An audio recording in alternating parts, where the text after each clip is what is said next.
नमस्कार, आप देख रहे हैं राज प्रथम। मैं हूं आपके साथ वैष्णवी झा। बुलेटिन की शुरुआत करेंगे सुपरफास्ट अंदाज में। मुख्यमंत्री योगी आदित्यनाथ 2 दिवसीय दौरे पर गोरखपुर आए हुए हैं और उन्होंने गुरुवार शाम गोरखपुर, सिद्धार्थनगर, सतन कबीर नगर और बस्ती में बाढ़ का हवाई सर्वेक्षण किया। वहीं शुक्रवार की सुबह गोरखनाथ मंदिर में हिंदू सेवाश्रम में जनता दरबार भी लगा। उन्होंने अधिकारियों से कहा कि आगे बढ़कर वह ये निश्चित करना चाहते हैं कि किसी भी व्यक्ति का इलाज धन के अभाव में रुक ना पाए। बहुत से लोग जमीन के विवाद का मामला लेकर पहुंचे थे। इसके अलावा बहुत से इलाज के लिए धन देने की सिफारिश कर रहे थे। उन्होंने 100 से अधिक लोगों की समस्याएं सुनी। विधि विधान के साथ वैदिक मंत्रोच्चार के बीच उनका दर्शन पूजन किया। उसके बाद उन्होंने अपने गुरु ब्राह्मणी महंत अवैधनाथ की समाधि स्थल पर जाकर शीश नवाया। साथ ही मंदिर परिसर के भ्रमण और गौ सेवा के बाद वह हिंदू सेवाश्रम गए और जहां वह सुबह से ही अपनी समस्याएं बताने के लिए लोग उनका इंतजार कर रहे थे। उत्तर प्रदेश के सीएम योगी आदित्यनाथ ने गोरखपुर, बस्ती, संत कबीर नगर और सिद्धार्थनगर जिलों के बाढ़ ग्रस्त इलाकों का हवाई सर्वेक्षण किया। साथ ही राज्य के 11 जिलों के सैकड़ों गांव बाढ़ से प्रभावित है, जिसे लेकर गंगा, शारदा, घाघरा, राप्ती और कुआनो समेत अनेक नदियां उफान पर हैं। इस दौरान सीएम योगी आदित्यनाथ ने कहा कि इस अप्रत्याशित बाढ़ के संकट में केंद्र और राज्य सरकार प्रभावित लोगों के साथ खड़ी है। उन्होंने अधिकारियों से कहा कि सभी प्रभावित परिवारों को युद्ध स्तर पर राहत सामग्री वितरित की जाए। सीएम योगी ने संत कबीर नगर में धनगटा तहसील क्षेत्र में नदी तटबंध के उस पार रहने वाले लोगों को हर साल बाढ़ आपदा की स्थिति से बचाने के लिए सुरक्षित स्थान पर बसाने की कार्य योजना बनाने से भी निर्देश दिए। उन्होंने कहा कि बाढ़ से पीड़ित लोगों तक राहत सामग्री और अन्य जरूरी सहायता उपलब्ध कराते हुए उन्हें सुरक्षित स्थानों पर पहुंचाना और राज्य सरकार की प्राथमिकता है। उपराष्ट्रपति जगदीप धनखड़ बृहस्पतिवार को गुजरात के नर्मदा जिले के केवड़िया में स्टैच्यू ऑफ यूनिटी देखने पहुंचे। इस दौरान उनके साथ गुजरात के राज्यपाल आचार्य देवव्रत भी थे। हिमाचल में प्रधानमंत्री नरेंद्र मोदी द्वारा ऊना से शुरू की गई देश की चौथी बड़ी high speed Vande Bharat train में सफर करने के लिए बुकिंग शुरू हुई। दिव्यांगजनों की सुविधा के लिए रेलगाड़ी में ब्रेल अक्षरों में सीट संख्या के साथ सीट हैंडल सहित कई दिव्यांग अनुकूल सुविधाएं प्रदान की गई। रेलगाड़ी की सभी श्रेणियों में रिक्लाइनिंग सीटें भी हैं। साथ ही इस रेलगाड़ी में एयर कंडीशनर 15% से अधिक ऊर्जा कुशल है। ट्रेन के इस उन्नत संस्करण में वायु शोधन के लिए रूफ माउंटिंग पैकेज यूनिट में एक फोटो कॉटलिक पैरा बैंगनिंग और साथ ही वायु शोधन प्रणाली भी लगाई गई है। पंजाब के वित्त और आबकारी मंत्री हरपाल सिंह चीमा ने पंजाब भवन में प्रेस वार्ता की। उन्होंने जानकारी दी कि नई आबकारी नीति से पंजाब सरकार ने 3 महीने में 1170 करोड़ रुपए की कमाई की। हरियाणा के सीएम मनोहर लाल 14 सितंबर को पंजाब के अपने समक्ष भगवत मान के साथ सतलुज यमुना लिंक नहर के मुद्दे पर बैठक भी हुई और इस बैठक सुप्रीम कोर्ट के निर्देश के बाद आयोजित की गई। सतलुज यमुना लिंक नहर के मुद्दे पर 14 अक्टूबर को हरियाणा और पंजाब के मुख्यमंत्री की बैठक हुई थी। इस बैठक में मामले के समाधान के लिए विचार विमर्श भी किया गया था।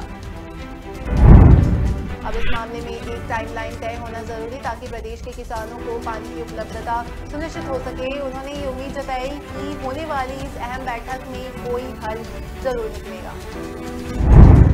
ऑस्ट्रेलिया के न्यू साउथ वेल्स विश्वविद्यालय में पढ़ाई कर रहा था एक भारतीय छात्र नस्लीय हिंसा का शिकार हुआ। इस हमले में उस पर चाकुओं से वार किया गया। सूत्रों के अनुसार शुभम ने IIT मद्रास से अपनी बैचलर ऑफ टेक्नोलॉजी और मास्टर्स ऑफ साइंस की डिग्री की और 1 सितंबर को ऑस्ट्रेलिया चला गया। परिजनों के अनुसार शुभम के चेहरे, छाती और पेट पर कई घाव आए हैं। आगरा के जिलाधिकारी नवदीप सिंह चहल ने कहा कि शुभम के भाई का वीजा आवेदन प्रक्रिया में है। हम विदेश मंत्रालय के साथ समन्वय कर रहे हैं। मैंने सिडनी में दूतावास और अधिकारियों से भी बात की। पाकिस्तान में भले ही सत्ता बदल गई हो, लेकिन वैश्विक पटल पर उसका किरदार वैसा ही है। पहले भी पाकिस्तान को कई बार सार्वजनिक मंचों पर विरोध का सामना करना पड़ा। यह खबर का सिलसिला बदस्तूर जारी है। वीडियो में दिख रहा है कि पाकिस्तान मंत्री के एक शख्स कह रहा है कि तुम झूठे हो, चोर हो। इसके बाद उनके साथ चल रहे एक अधिकारी गुस्से में लाल हो जाता है। वह लोगों को जवाब देने के लिए आगे बढ़ता है और गुस्से में कहता है, अपना मुंह बंद रखो। इससे पहले पाकिस्तान की सूचना मंत्री मरियम औरंगजेब को भी ऐसे ही विरोध का सामना करना पड़ा था। बात सितंबर महीने की है।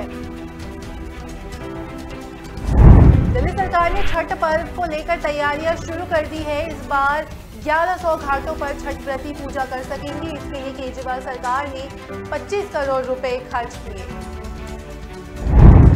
2014 में कई जगहों पर दिल्ली सरकार छठ पूजा मनाती थी और उस समय 2.5 करोड़ रुपए खर्च हुए थे। दिल्ली के सीएम ने कहा कि छठ पूजा को लेकर सुरक्षा पुख्ता करने के लिए दिल्ली पुलिस पूरा सहयोग करेगी।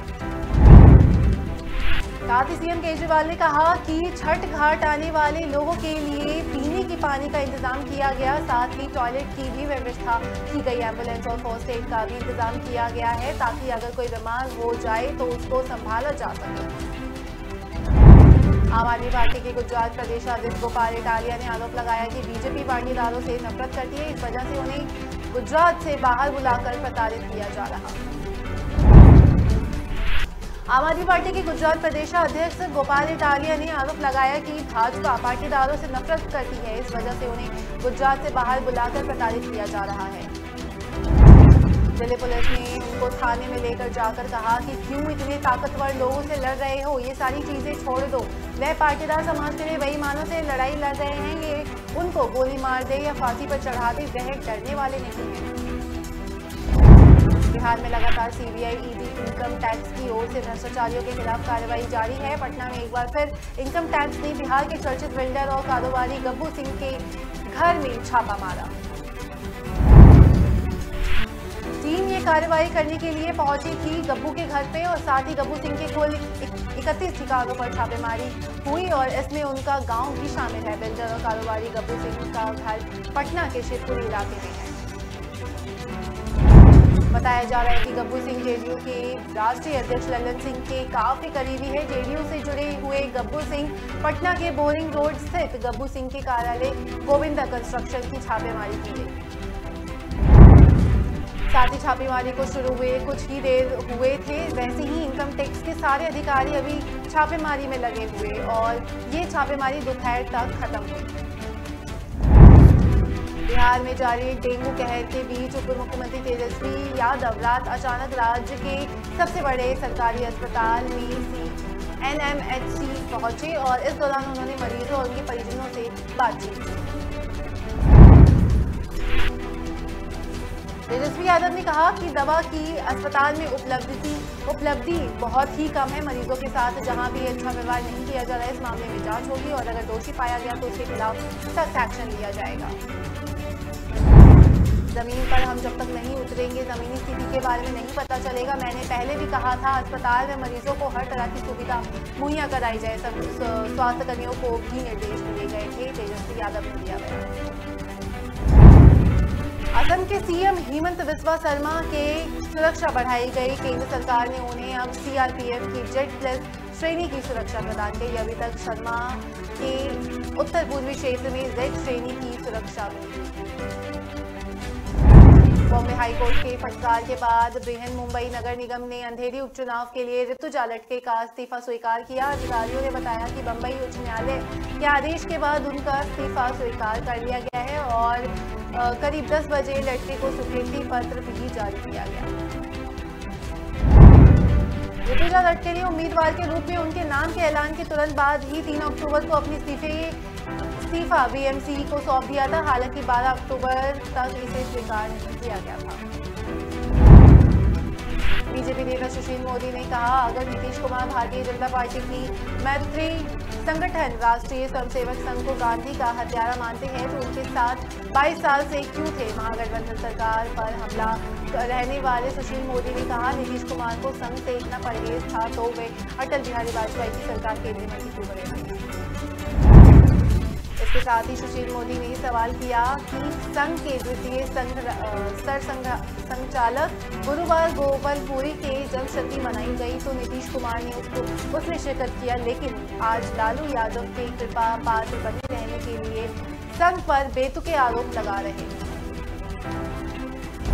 इसके बाद नीतीश कुमार ने अमित शाह पर तंज किया था कि क्या और कहा था कि जिन्हें राजनीति में आए हुए अभी 20 साल हुए हैं उनकी बातों पर क्या कहना है। इसके साथ ही नीतीश कुमार ने संघ पर भी हमला उठाया था। नीतीश कुमार के अमित शाह के उम्र उनके राजनीतिक अनुभवों के पर सवाल उठाने के बाद सुशील मोदी ने दिया बयान। केंद्रीय मंत्री अश्विनी कुमार चौबे ने सीएम नीतीश कुमार के पीएम बनने के सवाल पर तंज किया और कहा कि नीतीश कुमार मुंगेरी लाल के सपने देख रहे हैं। अगर वह 16 श्रृंगार करके बैठेंगे फिर भी उनका सपना कभी पूरा नहीं होने वाला। नीतीश कुमार विवेकहीन हो गए हैं, इसलिए उन्हें कुछ भी दिखाई नहीं पड़ रहा है। उनको केवल और केवल सत्ता का सुख चाहिए।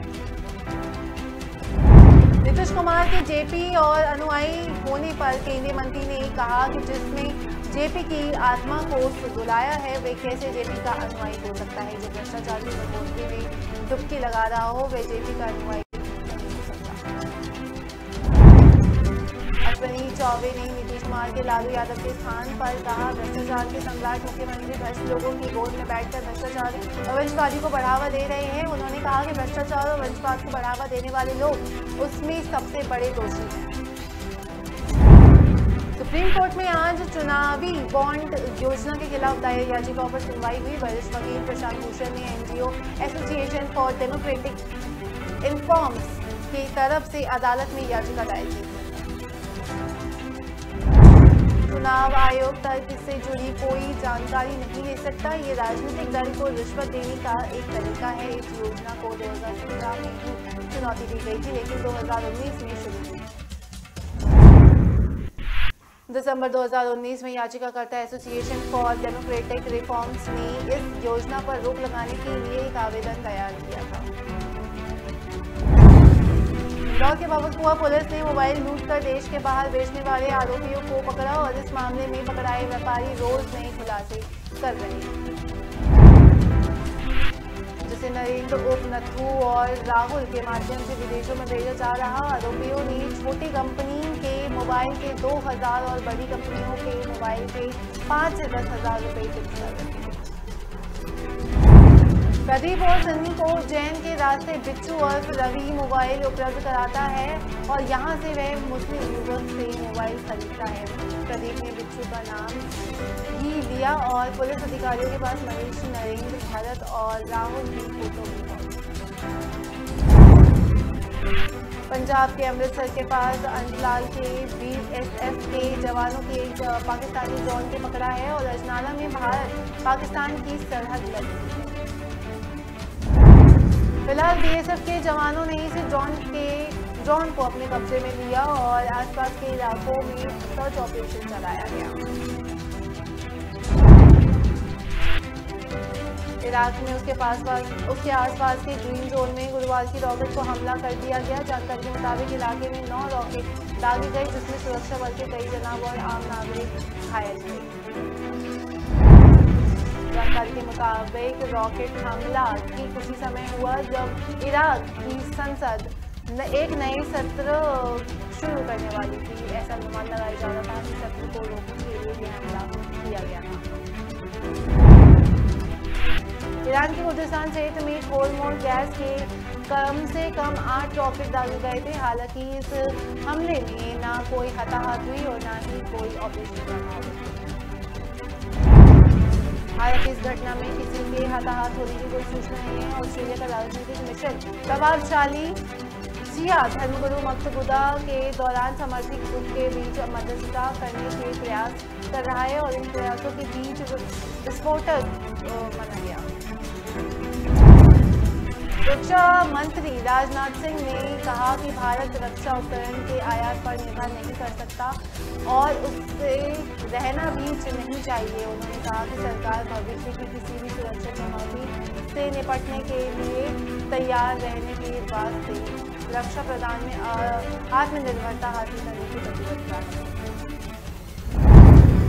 रक्षा मंत्री दुनिया भर में ऐसे भारतीय मिशनों के तैनात रक्षा हताशे बैठक में संबोधित कर रहे थे। उन्होंने कहा कि आत्मनिर्भर का अर्थ दुनिया के अलग अलग रहना नहीं, बल्कि आधुनिक सेना के माध्यम से राष्ट्रीय सुरक्षा और रणनीति स्वता सुनिश्चित करनी चाहिए।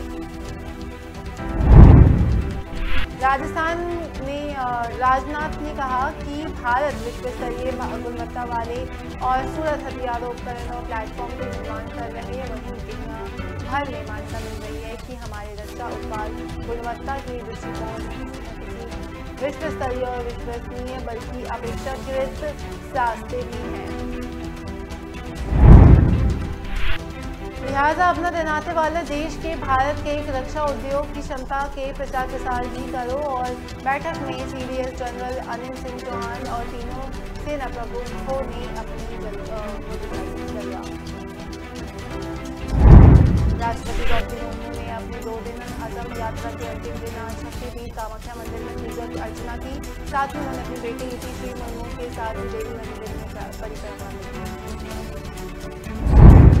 राष्ट्रपति द्रौपदी मुर्मू आज कामाख्या मंदिर के वक्त असम के राज्यपाल जगदीश मुखी, मुख्यमंत्री हेमंत बिश्व शर्मा भी मौजूद थे। इससे पहले राष्ट्रपति मुर्मू ने इस साल की शुरुआत में ही हुए राष्ट्रपति चुनाव के प्रचार के दौरान कामाख्या देवी के दर्शन करके आशीर्वाद दिया। उन्होंने कार्यक्रम में वर्चुअली मोड पर केंद्र और राज्य सरकार के विभिन्न परियोजनाओं की आधारशिला रखने के बाद कहा कि केंद्र बुनियादी ढांचे, कनेक्टिविटी और अन्य सभी क्षेत्रों को बढ़ावा देकर अपना योगदान दे रहा है। हिमाचल के सोलन में परिवर्तन प्रतिज्ञा रैली को कांग्रेस महासचिव प्रियंका गांधी ने संबोधन करते हुए भाजपा पर करारा प्रहार किया। उन्होंने अपने संबोधन को मां शूलिनी के जयकारे के साथ शुरू किया और अपनी दादी इंदिरा गांधी को याद किया। इस दौरान उन्होंने भाजपा की प्रदेश सरकार को आड़े हाथों लिया और OPS के मुद्दों पर सरकार को घेरा। उन्होंने अपने संबोधन में इसकी गारंटी की कि हमारी सरकार अगर बनती है, मतलब सरकार बनी तो 2 निर्णय होंगे। उनकी सरकार बनती है तो मंत्रिमंडल की पहली बैठक में जो निर्णय जाएंगे, उस पहली मंत्रिमंडल की बैठक में 1 लाख युवाओं को रोजगारों के लिए इसकी बहाली दी जाएगी।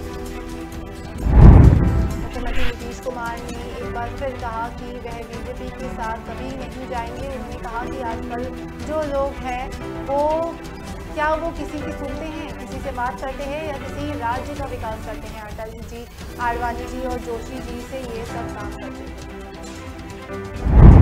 मुख्यमंत्री नीतीश कुमार समस्तीपुर के इंजीनियरिंग कॉलेज के उद्घाटन कार्यक्रम में बोल रहे थे और नीतीश कुमार ने बिना नाम लिए PM नरेंद्र मोदी और गृहमंत्री अमित शाह पर निशाना साधा।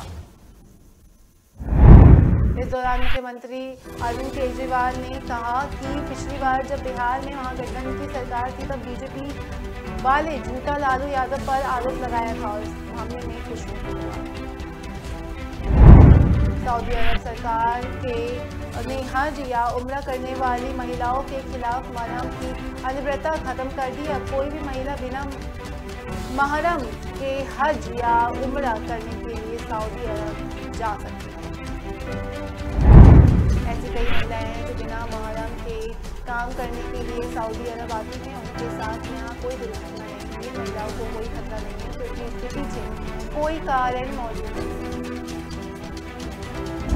महिलाओं से जुड़ा कोई बड़ा फैसला हुआ और इस दौरान सऊदी सरकार ने इससे पहले 2001 में महिलाओं को पहली बार पहचान पत्र दिया था, जिसके बाद 2005 में जबरन शादी देने की प्रथा को खत्म कर दिया। डिप्टी CM ब्रजेश पाठक के काफिले में शामिल एम्बुलेंस पुलिस को सीतापुर लखीमपुर रोड पर नानकारी के पास हुए रोड हादसे में 3 पुलिसकर्मियों और डॉक्टरों सहित 3 पुलिस हॉस्पिटल में घायल।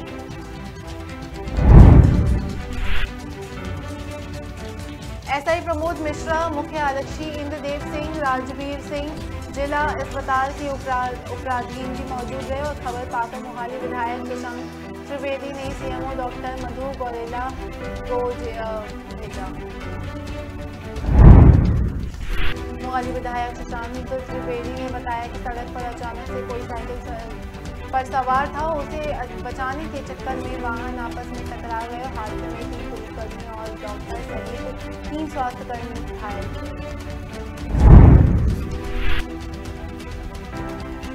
हरियाणा के गुरुग्राम जिले में कुछ असामाजिक तत्वों ने मस्जिद पर हमला किया और नमाजियों से मारपीट।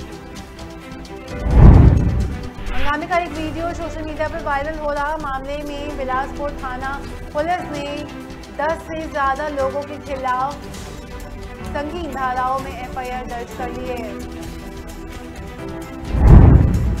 पीड़ित युवक ने बताया कि मस्जिद में देर शाम 4 लोग नमाज पे थे और तभी कुछ लोगों की बाहरी से आवाज आती है, वहां से बाहर निकलो, नमाज हो चुकी है। इसके बाद वे लाठी डंडे लेकर आ रहे हैं।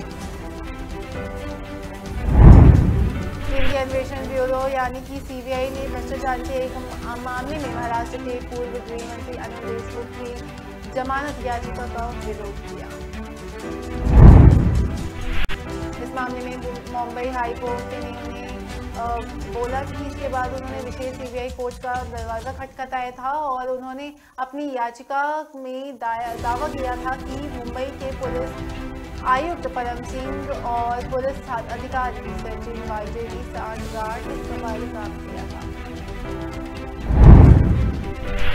इससे पहले परमवीर सिंह ने आरोप लगाया था कि राज्य के तत्कालीन गृह मंत्री देशमुख ने पुलिस कर्मियों को शहर के रेस्टोरेंट और बार से प्रति माह 100 करोड़ रुपए का निर्देश दिया गया था। बॉम्बे हाईकोर्ट की पलटवार के फटकार के बाद बृहन-मुंबई नगर निगम ने अंधेरी उपचुनाव के लिए ऋतुजा लटके का इस्तीफा स्वीकार किया। बीएमसी अधिकारी ने बताया कि उच्च न्यायालय के निर्देश के बाद तुरंत बाद गुरुवार को ही लटके का इस्तीफा ले लिया गया था, लेकिन स्वीकृत पत्र उन्होंने आज प्राप्त किया। साथ ही आपको बता दें कि ऋतुजा लटके ने उम्मीदवारों के रूप में उनके नाम के ऐलान के तुरंत बाद ही 3 अक्टूबर को अपना इस्तीफा बीएमसी को सौंप दिया और हालांकि 12 अक्टूबर तक इसे स्वीकार नहीं किया गया। दिल्ली शराब घोटाला केस में ईडी ने शुक्रवार को दिल्ली में 25 जगह छापेमारी की। इस दौरान एजेंसी ने राजधानी के कई शराब एजेंसियों की राजधानी में कोई शराब कारोबारियों के आवाज पर सही ठिकानों पर सिर्फ हैदराबाद में ही 25 ठिकानों पर छापेमारी हुई थी, जहां एजेंसियों ने अब तक केस में 3 आरोपियों विजय नायर, संदीप महिंदू और अभिषेक बोइनपल्ली को गिरफ्तार किया। बॉम्बे हाईकोर्ट के नागपुर बेंच ने दिल्ली यूनिवर्सिटी के पूर्व प्रोफेसर जीएन साईं बाबा और 5 अन्य को सभी आरोपों से बरी करने के लिए कहा गया और कोर्ट ने उन्हें तत्काल जेल से रिहा करने के आदेश दिए। जस्टिस सोहेल देव और जस्टिस अनिल पांचाली की बेंच ने उन्हें तत्काल के लिए रिहा करने का आदेश दिया है।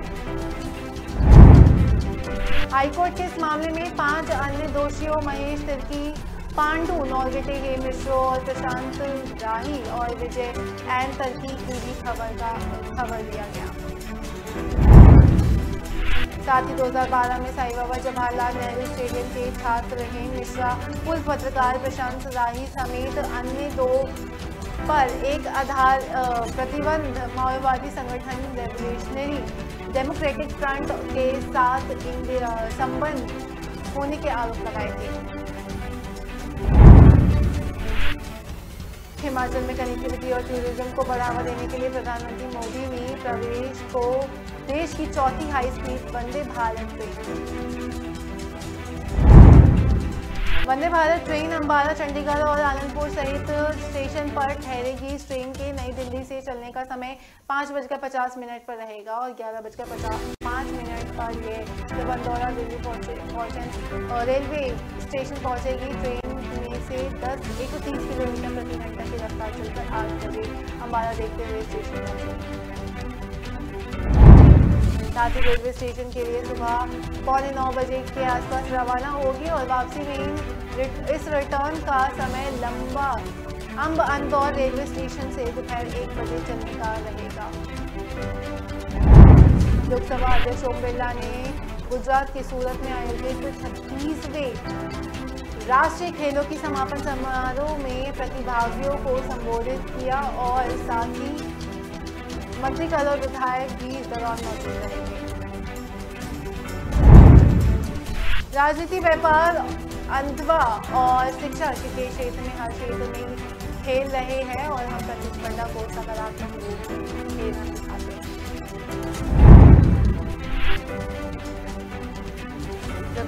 खेल जगत में देश के बढ़ते प्रोफाइल का उल्लेख करते हुए लोकसभा अध्यक्ष बिरला ने कहा कि आज भारतीय खिलाड़ी टीम जीत रहे हैं। खेल हमारे सर्वांगीण विकास के लिए अत्यंत महत्वपूर्ण है, जिससे शारीरिक बौद्धिक क्षमता के साथ चरित्र का निर्माण किया जाता है। गुजरात में आम आदमी पार्टी के निशाने पर लेते हुए केंद्रीय मंत्री धर्मेंद्र प्रधान ने कहा कि यह 23 करोड़ लोगों का समूह है। दिल्ली का मॉडल क्या है? कर्नाटक में शिक्षण संस्थानों में हिजाब बैन के खिलाफ दायर याचिकाओं पर अब सुप्रीम कोर्ट में बड़ी बेंच की कार्रवाई कर चुकी है। राय अलग अलग है और जहां जस्टिस हेमंत गुप्ता ने हिजाब बैन को सही ठहराने, जिसके बाद से जस्टिस सुधांशु धूलिया ने कर्नाटक हाई कोर्ट के बैन जारी। ऐसे में इस मामले में बड़ी बेंच देखा जाएगा। साथ ही जस्टिस हेमंत गुप्ता ने अपना फैसला सुनाया और उन्होंने जवाब बने हुए बैनर के खिलाफ दायर याचिका को खारिज किया और यानी हिजाब पर प्रतिबंध को सही माना। हिजाब पर प्रतिबंध के लिए सुप्रीम कोर्ट की बड़ी बेंच के पास से भेजा गया और इस मामले में चुनाव के 3 जजों की बेंच देखी जाएगी। साथ ही जब तक फैसला नहीं आ सकता तब तक कर्नाटक हाईकोर्ट का आदेश जारी रहेगा।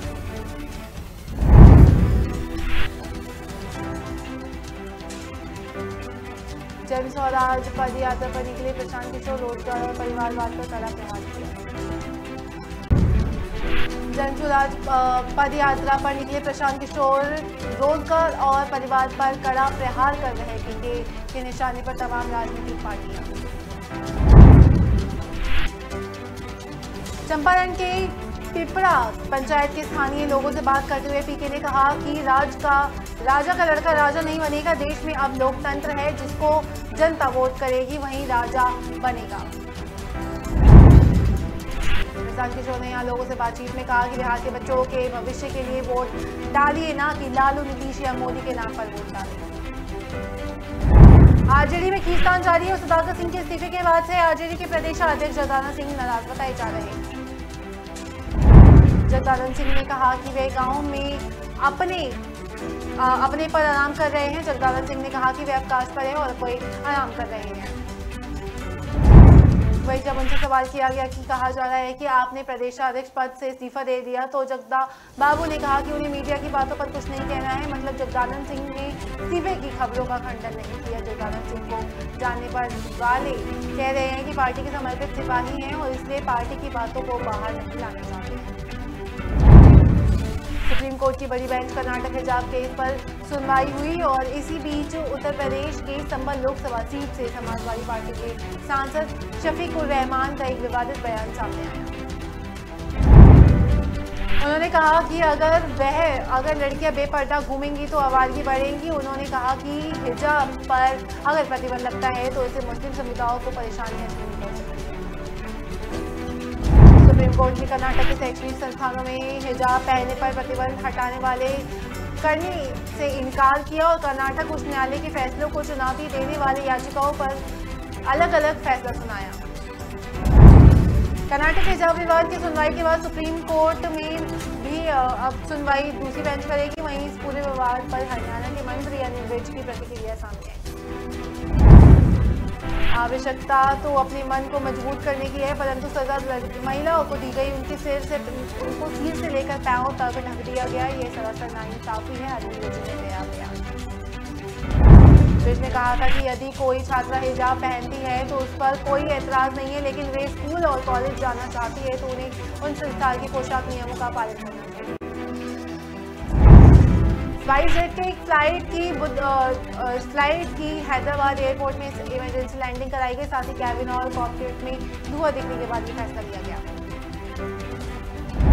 अपार्ट लैंडिंग के कारण हैदराबाद एयरपोर्ट में 9 उड़ानों को डाइवर्ट किया गया। उसमें घरेलू उड़ान, अंतर्राष्ट्रीय और कार्गो फ्लाइट शामिल थी। उस यात्री ने लैंडिंग के दौरान कुछ तस्वीरें भी शेयर की।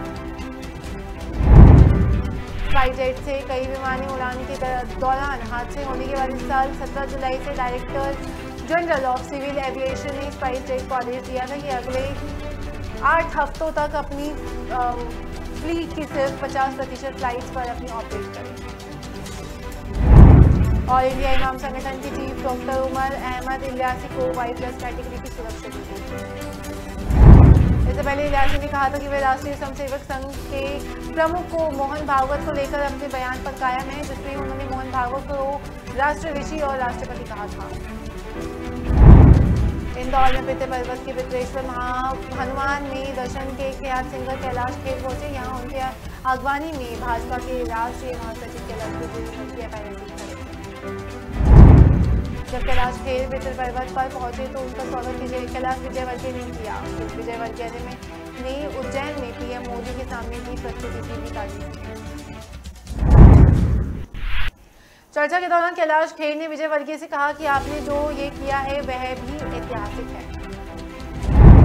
सुप्रीम कोर्ट ने IT एक्ट की धारा 66A के केस दर्ज करने पर गंभीर नाराजगी जताई। कोर्ट ने 2015 में श्रेया सिंघल मामले में 66A को असंवैधानिक करार दिया। कोर्ट ने NGO people's union for civil liberties की याचिका पर ये निर्देश दिए। याचिका में कहा गया था कि शीर्ष कोर्ट ने 2015 में श्रेया सिंघल मामले में IT एक्ट की धारा 66A असंवैधानिक करार दिया था। 2015 की धारा 66A के तहत 11 राज्यों में 229 मामले दर्ज थे और इसके कुछ सालों में उन्हीं 11 राज्यों में 1307 मामले दर्ज हो चुके हैं। इनमें अधिकांश लंबित हैं। केरल नरबंदी केस में CCTV भी मिला और इसमें आरोपी तांत्रिक महिला के साथ नजर आ रहा। पद्मा और रोशनीन की बली और 27 सितंबर को दी गई थी, लेकिन मामला 11 अक्टूबर को सामने आया था। CCTV फुटेज 26 सितंबर का है। 9 अक्टूबर को पुलिस ने सिंह के पड़ोसी जॉन थॉमस के घर में लगी जांच की गई। उसमें सफेद स्कॉर्पियो में पद्मा दोनों दिखाई दे रही है। कस्टम विभाग ने आज बताया था कि सोना तस्करी मामले में 7 यात्रियों को गिरफ्तार किया गया। उनके पास से 22 लाख रुपए की विदेशी मुद्रा भी जब्त की गई। और चीन ने 11 और 12 अक्टूबर को 4 अलग-अलग मामलों में कार्रवाई की थी और 15 किलो सोना जब्त किया था। बेटी में सुबह एक बार फिर ताबड़तोड़ फायरिंग हुई, जिसमें 4 लोगों को गोली लगी और 2 की हालत गंभीर बताई जा रही है। मामला योगीपट्टी थाना क्षेत्र के गोलाघाट डुमरी पंचायत के आरोली गांव का है। ग्रामीणों के मुताबिक फायरिंग करने वाले 2 से 3 लोग थे और घटना सुबह 8:30 बजे की बताई जा रही है। इधर ग्रामीणों ने सूझबूझ दिखाते हुए फायरिंग कर भाग रहे आरोपी को पकड़ लिया और ग्रामीणों ने उसकी जमकर धुनाई। पुलिस का कहना है कि बेतिया सदर DSP मुकेल परिमल पांडे सहित आधा दर्जन थाने के केवल पुलिस की घटनास्थल पर पहुंच अन्य आरोपियों की गिरफ्तारी के लिए इलाके में सर्च अभियान चलाया गया। खनन माफिया के खिलाफ उत्तराखंड के काशीपुर में दबिश देने की पहुंची मुरादाबाद पुलिस। हमले पर महिला की मौत के मामले में पुलिस ने क्रॉस फायरिंग के दावों पर फॉरेंसिक साइंस लैबोरेटरी की टीम ने खारिज किया। वहीं मुरादाबाद पुलिस का कहना है कि उनकी टीम ने फायरिंग नहीं की, पुलिस वालों को बंधक बनाकर दूसरी तरफ से फायरिंग की गई। मौके पर फिंगरप्रिंट और बालों का भी सैंपल जांच के लिए भेजा गया। उधर उधम सिंह नगर के SSP मंजूनाथ प्रारंभिक जांच को निकाल दिया। राजस्थान की बिजली कटौती की समस्या जल्द खत्म होने वाली है। प्रदेश के करीब 1 करोड़ से ज्यादा उपभोक्ताओं को इसके तहत लाभ मिलेगा। इस एमओयू के तहत कोल इंडिया राजस्थान में 1190 मेगावाट कैपेसिटी का सोलर प्रोजेक्ट लगाएगी और इसमें कई लगभग 5400 करोड़ रुपए का निवेश होगा। उपराष्ट्रीय होटल मैरियट में केंद्रीय कोयला मंत्री प्रहलाद जोशी, सीएम अशोक गहलोत और रेलवे मिनिस्टर भवन सिंह भाटी की मौजूदगी में ये MOU साइन हुआ था। इस दौरान सीएम अशोक गहलोत ने 10% विदेशी इंपोर्टेड कोयला खरीदने की अनियमितता का मुद्दा उठाया और इसकी काफी आलोचना की। साथ ही गुजरात विधानसभा चुनाव की तारीखों का ऐलान होने के पहले आम आदमी पार्टी और बीजेपी में आरोप प्रत्यारोप का दौर जारी है। प्रधानमंत्री मोदी के खिलाफ गुजरात प्रदेश की आम जनता आम आदमी पार्टी के अध्यक्ष गोपाल इटालिया द्वारा की गई आपत्तिजनक टिप्पणी को लेकर भाजपा और आम आदमी पार्टी आमने सामने है। गोपाल इटालिया का वीडियो सोशल मीडिया पर जमकर वायरल हो रहा, उनके बाद से राष्ट्रीय महिला आयोग ने भी गोपाल इटालिया को समर्थन दिया था।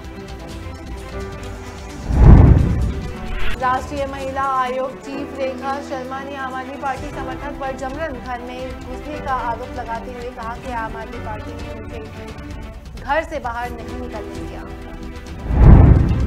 इसी बीच गोपाल इटालिया को हिरासत में ले गया और मनीष सिसोदिया ने गोपाल इटालिया को हिरासत में लिए जाने के बाद प्रतिक्रिया दिया। कर्नाटक में शैक्षणिक स्थानों पर हिजाब बैन से जुड़े मामलों में सुप्रीम कोर्ट ने अपना फैसला सुनाया था। हिजाब पर शफीकुर रहमान बरतने की वजह से विवाद का कारण पैदा हुआ और बर्क का कहना है कि हिजाब पर पाबंदी नहीं लगनी चाहिए। समाजवादी पार्टी के सांसद ने कहा कि वह हिजाब हटने से हालात बिगड़ते हैं और आवाज़ें बढ़ती हैं। हिजाब पर बैन लगता है तो न सिर्फ मुसलमानों को बल्कि समाज को भी नुकसान होगा। यूपी के पूर्व कैबिनेट मंत्री मोहसिन राजा ने शफीकुर रहमान बर्क के बयान पर गैर जिम्मेदाराना बताया हो। 4 सेवानिवृत्त जजों और गुजरात के पूर्व गृह सचिव ने साल 2020 में दिल्ली के उत्तर पूर्वी इलाके में हुए सांप्रदायिक दंगों पर एक रिपोर्ट जारी। रिपोर्ट का कहना है कि सार्वजनिक विमर्श में नफरत फैलाने वाले संदेशों का हिंसा सीधा उनका संबंध है। रिपोर्ट ने दिल्ली पुलिस की जांच पर गंभीर सवाल उठाए। इस वीडियो में रिपोर्ट में पुलिस के अलावा केंद्रीय गृह मंत्रालय, दिल्ली सरकार और मीडिया की भूमिका भी साफ तौर पर दिखी है। पूर्व जजों की इस कमेटी ने अपना रिपोर्ट नामजद कराया। असेंटेन justice and citizen committee report on the road east Delhi violence 2020 रखा गया। उत्तर प्रदेश सरकार ने गुरुवार को कैबिनेट की बैठक हुई और इलेक्ट्रॉनिक वाहन नीति 2022 को मंजूरी प्रदान की गई। 2022 और 23 के आसपास 20 के आसपास रुपया प्रति क्विंटल तथा 2060 के रुपए क्विंटल के हिसाब से तय हुआ उत्तर प्रदेश में। उप मुख्यमंत्री केशव प्रसाद मौर्य प्रयागराज आवास पर है और वह पूरे दिन शहर में रहे और विभिन्न योजनाओं में शामिल भी हुए। समीक्षा बैठक बेली अस्पताल में ब्लड बैंक का निरीक्षण करने पहुंचे थे उप मुख्यमंत्री। डेंगू के बढ़ते प्रकोप और इसमें स्वास्थ्य विभाग की तैयारियों को परखने के लिए उत्तर प्रदेश के उप मुख्यमंत्री केशव प्रसाद मौर्य ने तेज बहादुर तपलू चिकित्सालय यानी बेली का अस्पताल करने पहुंचे। बेली अस्पताल पहुंचे थे, जिस दौरान उप मुख्यमंत्री ने मरीजों से बात की और सुविधा के बारे में जाना। उस समय सभी मरीज मच्छरदानी में थे। कर्नाटक में भारत जोड़ो यात्रा के दौरान राहुल गांधी ने पानी की टंकी पर चढ़कर देश का तिरंगा फहराया। राहुल गांधी चित्रकूट में एक जगह से गुजर रहे थे, तभी उन्हें पानी की टंकी में पार्टी का बैनर और झंडा दिया गया। राहुल ने कहा कि बीजेपी कन्नड़ को सेकेंडरी लैंग्वेज समझती है, जिसका सम्मान नहीं करना चाहती, लेकिन कांग्रेस के लिए ये भाषा भी प्राइमरी है। आम आदमी पार्टी के गुजरात प्रमुख गोपाल इटालिया को एक और वीडियो सामने आया। इस वीडियो को लेकर केंद्रीय मंत्री स्मृति ईरानी ने इटालिया पर हमला बोला और उन्होंने दिल्ली के सीएम अरविंद केजरीवाल को भी निशाने पर लिया। एक हफ्ते के भीतर भाजपा ने इटालिया का तीसरा वीडियो भी जारी कर हमला बोला। इस वीडियो में गोपाल ने पीएम नरेंद्र मोदी के लिए अपशब्द कहने के अलावा कई व्यवहारिक बातें की। अक्टूबर को पंजाब और हरियाणा में मुख्यमंत्री आमने सामने बैठे और पंजाब के सीएम भगवंत मान और हरियाणा के सीएम मनोहर लाल खट्टर चंडीगढ़ में बैठे। सतलुज यमुना लिंक न्याय को लेकर दोनों राज्यों के सीएम की यह मीटिंग सुप्रीम कोर्ट के आदेश पर हो रही है। 28 जुलाई 2022 को कोर्ट ने केंद्र सरकार को दोनों राज्यों के बीच मध्यस्थता करने का आदेश दिया था। SYL को लेकर शुक्रवार को होने वाली बैठक से पहले मनोहर लाल खट्टर ने बड़ा बयान दिया। उन्होंने स्पष्ट किया कि सतलुज यमुना लिंक हरियाणा के पानी पर हरियाणा का ही हक है और वह उसे लेकर रहेगा। नहर के मुद्दे पर 14 अक्टूबर को हरियाणा और पंजाब के सीएम की बैठक हुई और चंडीगढ़ में सुबह 11 बजे होने वाली इस बैठक में मामले का समाधान के लिए मनोहर लाल खट्टर और भगवंत मान विचार विमर्श भी किया। सीएम मनोहर लाल ने स्पष्ट किया कि SYL हरियाणा वासियों का हक है और उन्हें पूरी आशा है कि वह उनको उनका हक दिलाएंगे। भारतीय क्रिकेट कंट्रोल बोर्ड यानी BCCI को नया अध्यक्ष मिलने वाला सौरव गांगुली का इस पद से हटना तय। मीडिया रिपोर्ट्स में खबरें सामने आई थी कि गांगुली BCCI अध्यक्ष पद पर होने के रहने चलते थे और लेकिन बोर्ड के मौजूदा पदाधिकारियों ने इस पर हामी नहीं भरी। लेकिन विनय गांगुली ने कहा कि वह लंबे समय से प्रशासक रहे और कुछ और भी करना चाहते हैं। बॉम्बे हाईकोर्ट ने BMC से अधिकारी उपचुनाव के लिए ऋतुजा लटके का इस्तीफा स्वीकार किया और इसे उद्धव ठाकरे के लिए राहत के रूप में देखा जा रहा। उम्मीदवारों के ऐलान के बाद उन्होंने BMC को अपना इस्तीफा दिया और जब वह अब तक स्वीकृत नहीं हुआ। बता दें कि शिवसेना विधायक और ऋतुजा लटके के पति रमेश लटके के निधन के कारण इस सीट पर उपचुनाव कराए जा रहे हैं। श्रीलंका के राष्ट्रपति रानिल विक्रमसिंघे को इस आरोप पर स्पष्टीकरण देना पड़ा कि वो पूर्व राष्ट्रपति गोटबाया राजपक्षे के एजेंट के रूप में काम कर रहे हैं। इससे पहले राजपक्षे की पार्टी श्रीलंका पोडुजुना परामर्श MLC के एक साप्ताहिक वक्ताओं के अलावा पूर्व मुख्य प्रधानमंत्री और महिंदा राजपक्षे ने भी संबोधित किया।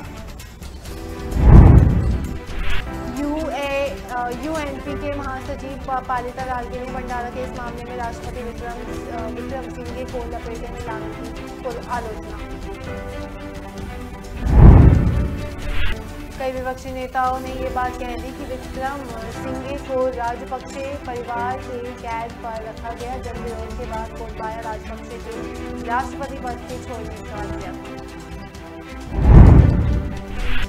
सरकारी लैपटॉप और मनोहर का गलत इस्तेमाल कर वैमनस्ता फैसले का अपमानित करने के मामले में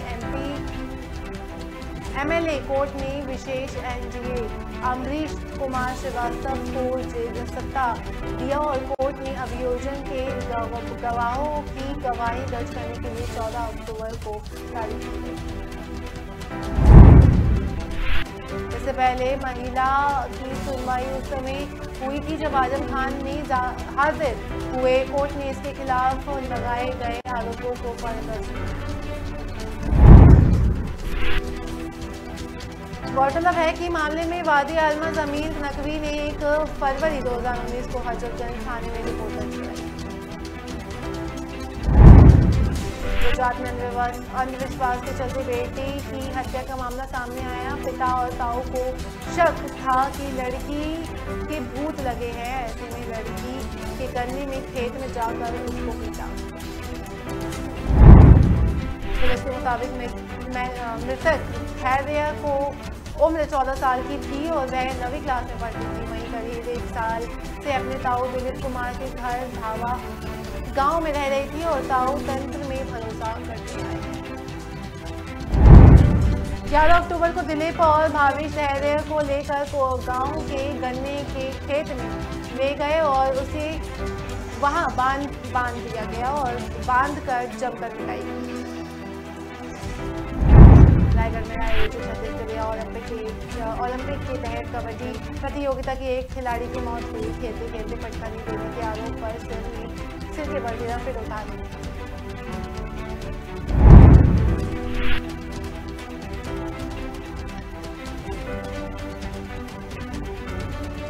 मृतक युवक का नाम ठंडाराम मालकार वर्ष 35 वर्ष था और कबड्डी मैच में घायल होने के साथ ही खिलाड़ियों के ठंडाराम मालकार को उन्होंने कोशिश की लेकिन वो नहीं उठ पाया। लोगों ने ठंडाराम को उठाया और धनगोला सामुदायिक स्वास्थ्य केंद्र को लेकर गए। वहां उसकी हालत गंभीर देखकर खिलाड़ियों को रायगढ़ रेफर किया। हिमाचल प्रदेश के साथ ही गुजरात में भी विधानसभा चुनावों को लेकर चुनावी सरगर्मियां तेज हुई। एक तरफ जहां सभी राजनीतिक पार्टियां ताबड़तोड़ रैली कर रही तो दूसरी तरफ आज इसे लेकर पीएम आवास पर मैराथन मैटिंग हुई। ये बैठक करीब 5 घंटे तक चली, जिसमें गृहमंत्री अमित शाह, पार्टी के राष्ट्रीय अध्यक्ष जेपी नड्डा और गुजरात के मुख्यमंत्री भूपेंद्र भाई पटेल और गुजरात प्रदेश अध्यक्ष भी शामिल रहे। इस बैठक में पीएम मोदी के गुजरात दौरे और पीएम के पार्टी के कार्यक्रमों को लेकर भी चर्चा हुई। इसके साथ ही टिकट बंटवारे के मामले चुनावी मुद्दों पर केंद्र सरकार की योजनाओं और पीएम मोदी की 18 और 19 अक्टूबर को गुजरात दौरे पर भी विचार किया गया। चुनाव आयोग हिमाचल प्रदेश में होने वाले विधानसभा चुनाव की तारीखों का ऐलान कर चुका है।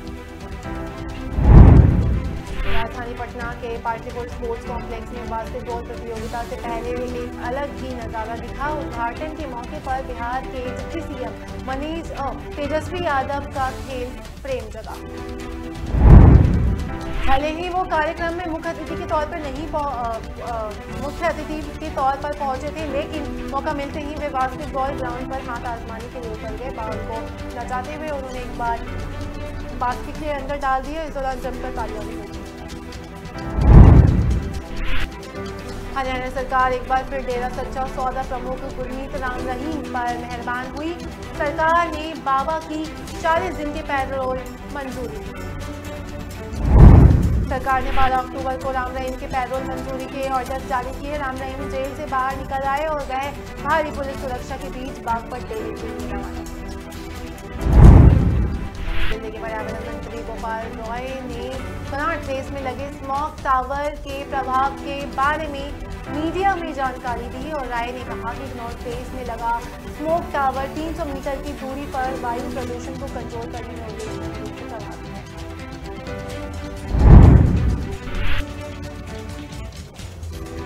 साथ ही गोपाल राय ने कहा कि विशाल वायु शोधक 50% के दायरे 50 मीटर के दायरे में वायु प्रदूषण को 70 से 80% तक कम करने में सक्षम है, जबकि 300 मीटर से आगे ये प्रदूषण के स्तर को 15 से 20% तक काम करने में सक्षम है।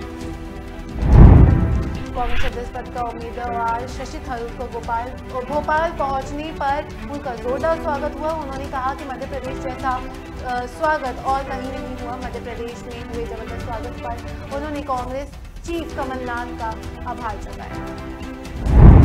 वहीं मीडिया को संबोधित करते हुए शशि थरूर ने कहा कि राजस्थान के सीएम अशोक गहलोत पर पक्षपात करने के आरोप लगाया और उन्होंने प्रतिद्वंदी मल्लिकार्जुन खड़गे का गहलोत के जनसंपर्क को गलत बताया।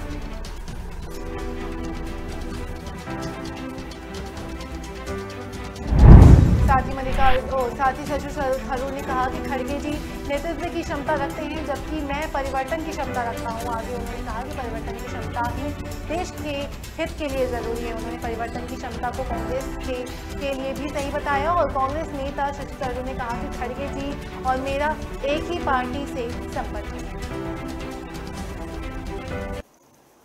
फिलहाल मुझे दीजिए इजाजत। मेरे साथ सुपरफास्ट खबरों में इतना ही। नमस्कार।